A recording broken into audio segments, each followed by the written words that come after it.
Salary credited. Oh my god, mom, dad, I did it. I did it. Salary credited. ఎవడు కొత్త number తీసుకుంటారా? Prank message అయ్యింది. అకౌంట్లో check చేద్దాం మాకు. మా కంపెనీ ఫ్రాడ్ అనుకున్నా ఎంప్లాయీస్కి పైసలు కూడా ఎత్తదా? వసేవు ఏం చేస్తున్నావే? రిచ్చే మనం ఇప్పటి నుండి షాపింగ్ పోదాంపా.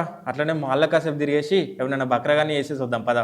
Rent plus food plus petrol. వీనికి టీవీ వద్దురా అని చెప్పిన నా కార్డు యూజ్ చేసిండు. ఇప్పుడు మంత్లీ నేను కట్టాల్సి వస్తుంది. ఈఎంఐ కూడా నేనే కట్టాలి. మమ్మీ ఏం కొనిపించాలి? శారీ కొనిపించాలా? డాడీ మీకు వాచ్ కొనిపించాలా? సేవ్ మనీ లేదు. సేవింగ్ గీవింగ్ ఏం లేదు. ఫస్ట్ శాలరీ వచ్చినప్పుడు ఫుల్ ఖర్చు పెట్టాలి, లేకపోతే చేతి అంతా దుల్ద పెడుతుంది నాకు. అమ్మ ఫస్ట్ శాలరీ వచ్చిందే, ఒక 20 కొట్టు. మమ్మీ పడ్డాయే 20,000. అవునా? ఒక 200-300 ఉంచుకొని మిగతాయి కొట్టు.